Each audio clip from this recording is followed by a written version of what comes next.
I thank God for what I heard today.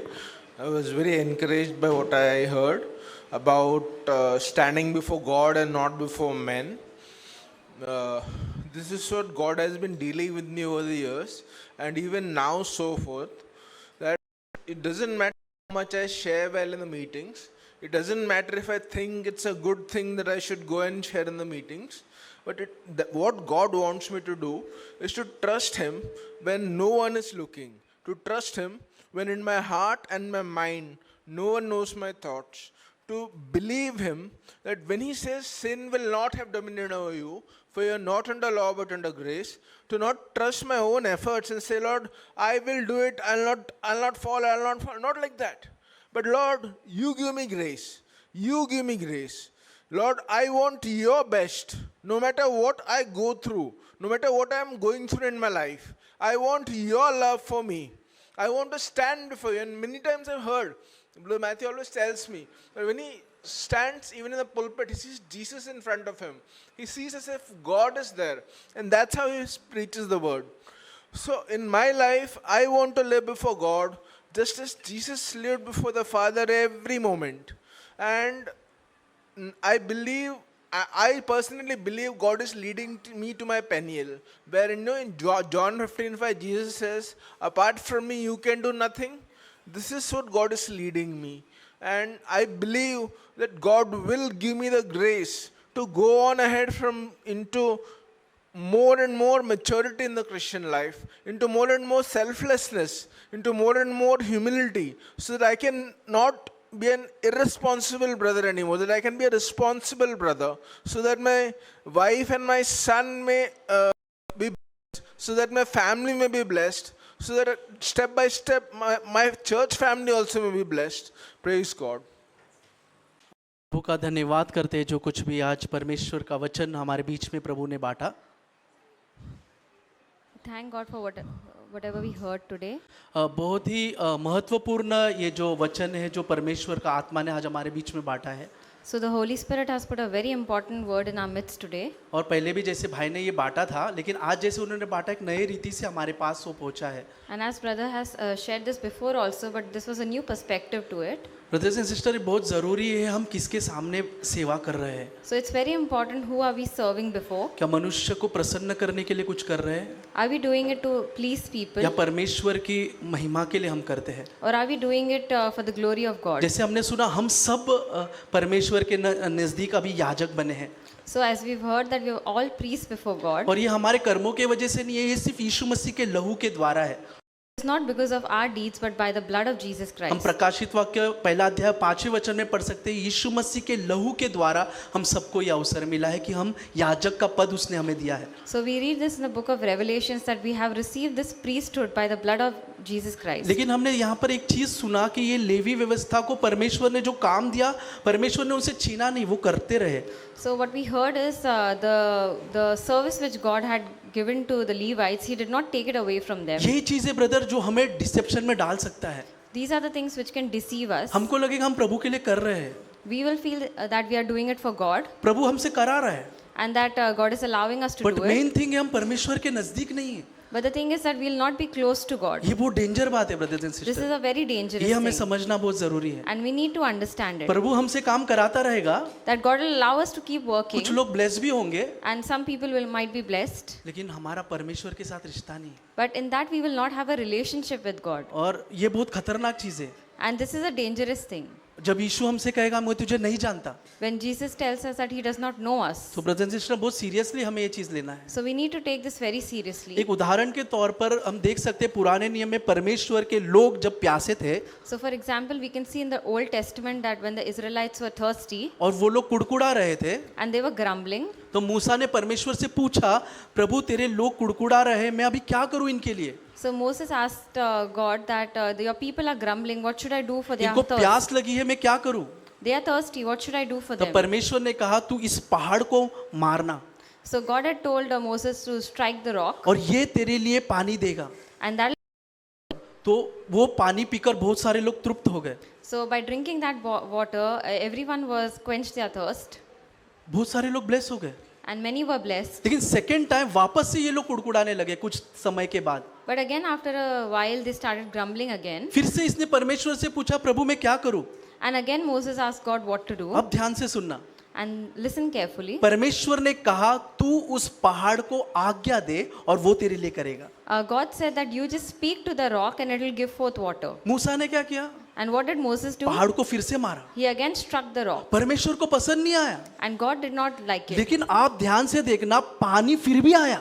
But what happened was the water still came out of पहाड़ the से rock. पानी फिर भी आया. The water still started flowing out of the परमेश्वर rock. ने उसको मारने के लिए नहीं बोला था. God had told Moses not to strike the परमेश्वर rock. ने कहा तू उसको बोल, That he only had to speak वो to तेरे लिए it. काम करेगा. And it would work. लेकिन उसने मारा. But Moses struck the rock.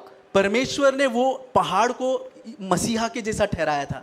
And God had placed that rock over there एक बार मारा उसे to be struck once. और वो लोगों को ब्लेस किया. And it had blessed. लेकिन मूसा ने दूसरे बार भी मारा. But when Moses struck it again, परमेश्वर को पसंद नहीं आया. God was not pleased with it. लेकिन पानी फिर भी आया. The water still came out. लोग ब्लेस भी हो गए. And people were still blessed. यही बड़ा डिसेप्शन है brothers and And sister. this is the biggest deception. हमारे शेयरिंग से बहुत लोग ब्लेस भी हो पाएंगे.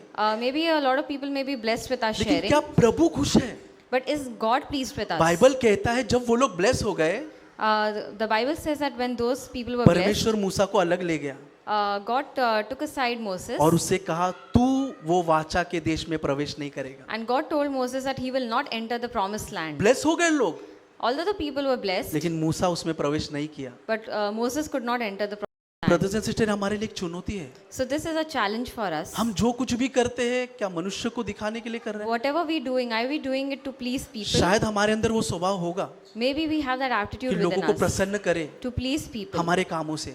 through our works. लेकिन brothers and sister, as a चुनौती हम इसको ले सकते हैं. But take it as a challenge हर दिन प्रभु से कहे, प्रभु मुझे लोगों को नहीं दिखाना. that every day we ask the Lord that चाहे we मैं do not कुछ भी want to करूं, please people. No, चाहे मैं कुछ भी करूं, in whatever we do, वो आपके महिमा का कारण बने. it should be bring glory to God alone. तब वो प्रॉमिस हमारे लिए पूरा होगा. And then the promise will be fulfilled for us too. So brothers and sister, as a challenging thing ये हम ले सकते हैं अपने लिए. We can take this word as a challenging thing in our कुछ life. भी हम चाहे प्रभु के लिए कर रहे हैं, Whatever we doing for the वो Lord, प्रभु की महिमा के लिए हो.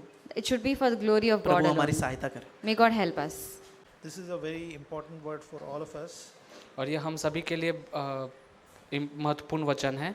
In Galatians 1, गलातियों के पहले अध्याय में हम पढ़ते हैं verse 10, it says, वचन 10, For am I now seeking the favor of men or of God? Or am I striving to please men? If I was still trying to please men, I would not be a bond servant of Christ. गलातियों पहला अध्याय उसका 10वां वचन, अब मैं क्या मनुष्य को मनाता हूँ या परमेश्वर को? क्या मैं मनुष्य को प्रसन्न करना चाहता हूँ? यदि मैं अब तक मनुष्य को ही प्रसन्न करता रहता तो मसीह का दास न होता. So it is very clear that if we try to please men, we cannot please God. और यहाँ पर पौलुस हमसे बता रहा है, बात करते हुए कह रहा है कि यदि हम मनुष्य को प्रसन्न करना चाहेंगे तो परमेश्वर को प्रसन्न नहीं कर पाएंगे. As children of Adam, all of us in our flesh, we have this great desire to appear very good before others. और भाई बहनों, हमारे शरीर में यह एक गुण होता है जहाँ पर हम औरों से, लोगों से अपने विषय में अधिक सुनना पसंद करते हैं. And I remember in my early days, I was also, whenever I used to see somebody preach nicely, I would have a secret desire in my heart, oh, I wish I also could preach nicely. और मेरे जीवन में मैं देखता हूँ कि जब मैं किसी व्यक्ति को अच्छी रीति से बात करते हुए या बांटते हुए देखता, और मेरे हृदय में एक गुप्त रूप से एक गुप्त लालसा रहती कि काश मैं भी इस व्यक्ति की तरह अच्छा बांट पाता. But over a period of time, the Lord delivered me completely from it. I praise God for that. लेकिन प्रभु का मैं धन्यवाद करता हूँ कि प्रभु ने मुझे उस लालसा से, उस इच्छा से मुझे छुड़ाया है. The most important thing, as Brother Matthew said, is to live before the face of God. और जो महत्वपूर्ण बात भाई मैथ्यू ने हमारे बीच में आज बांटी कि हमारा मुख जो है परमेश्वर के सम्मुख हम खड़े होकर रखें. Because seeking for honor among people is a natural tendency that we all have in our flesh. क्योंकि हमारे शरीर में यह गुण हमेशा हम पाते हैं कि हम औरों से अपने लिए, स्वयं के लिए आदर चाहते हैं. But it's a very heavy life. लेकिन यह बहुत ही भारी जीवन है। If we want to please men, then we'll have to do things which becomes burdensome over a period of time. और यदि हम लोगों को प्रसन्न करना चाहते हैं या उनसे आदर चाहते हैं तो कुछ ऐसे काम करने होंगे जिनसे कुछ समय बाद हमारा जीवन जो है वह बोझ बन जाएगा। But the yoke of Jesus Christ is light. लेकिन जो यीशु मसीह का जो जुआ है वह हल्का है। And when we take his yoke, we may sometimes offend people. और कई बार हम जब यीशु मसीह के जुए को अपने ऊपर उठाएंगे हम हो सकता है लोगों को ठेस पहुंचा दे, But it will not bring a sweat in our life. लेकिन वह हमारे लिए पसीना नहीं बहाएगा। But pleasing people, making others happy all the time will make us sweat. लेकिन लोगों को हर समय प्रसन्न करने की चाह रखना है, उन्हें प्रसन्न करने के लिए कुछ न कुछ करना हमेशा हमारे लिए पसीना बहाएगा। I have sweat a lot in the past. I don't want to do it ever again. और मैंने बीते समय में यह बहुत किया है जिसके द्वारा मैंने काफ़ी पसीना बहाया है, लेकिन आगे मैं ऐसा नहीं करना चाहता। What a wonderful exhortation for all of us today that may we never live like that. और कितना अच्छा अद्भुत प्रोत्साहन परमेश्वर सभी को दिया है जिसके द्वारा हम जी सकते हैं। Let me tell you, it doesn't happen in one day. It takes time, effort, and it's a process. और मैं आपसे कहना चाहता हूँ कि यह एक ही झटके में, एक ही पल में या रातों रात यह नहीं होगा, इसे समय लगता है। Even the great apostle Peter fell into this trap.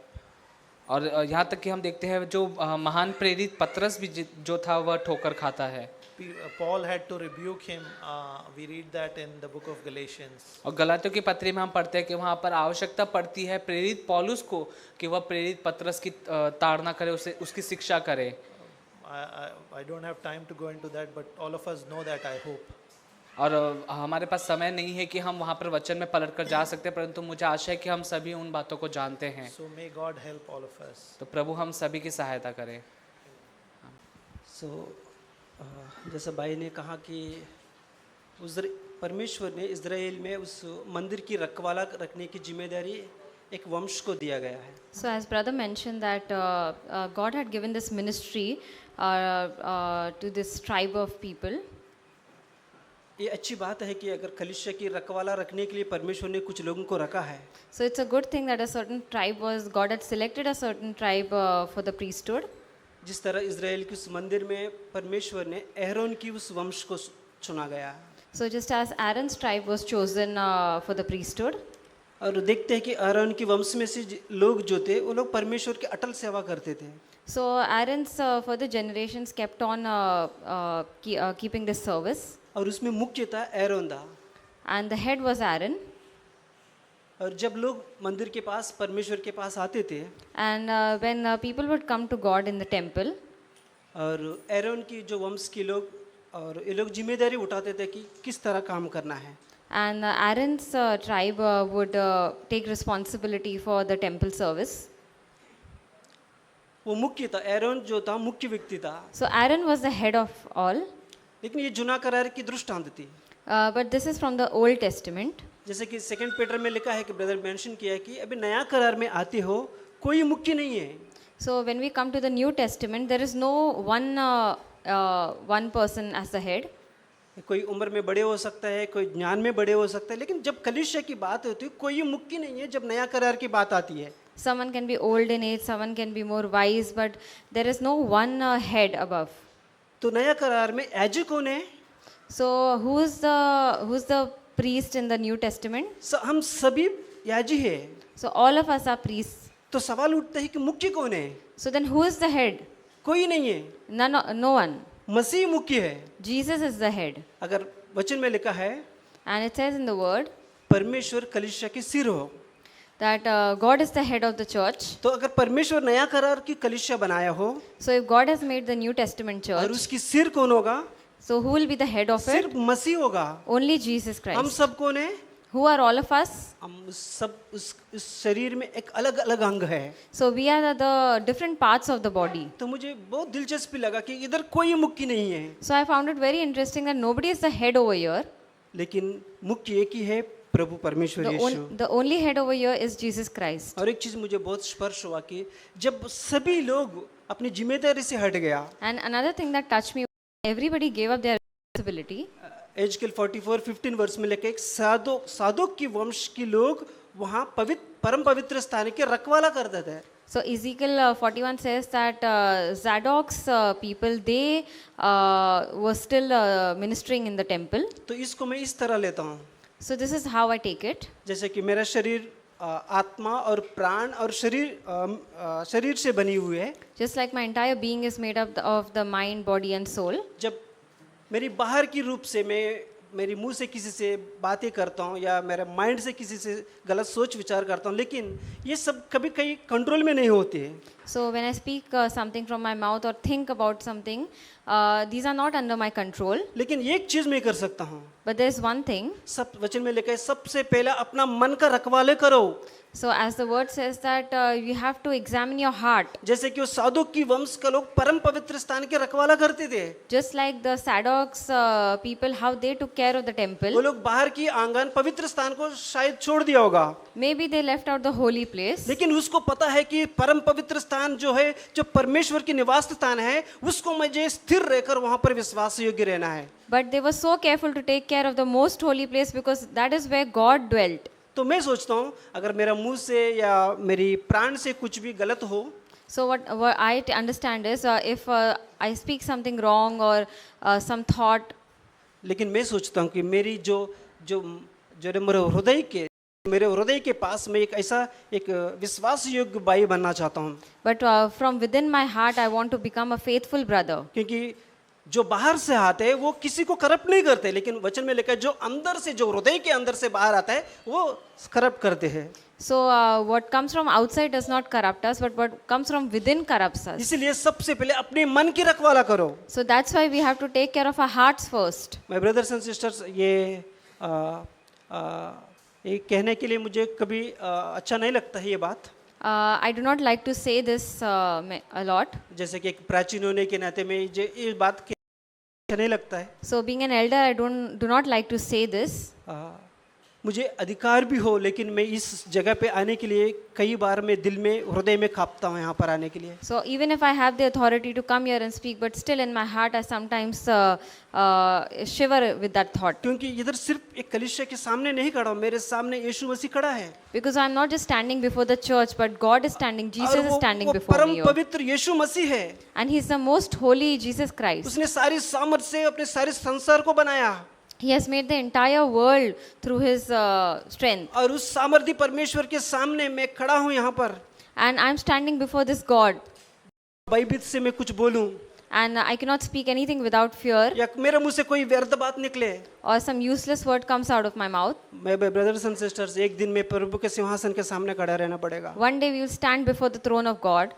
तो इस बाई के साथ हम इस धरती पर जीवन जीना चाहता हूँ. So we should live on earth with this sense of fear. पवित्र आत्मा हम सबको मदद करें. May the Holy Spirit help us all.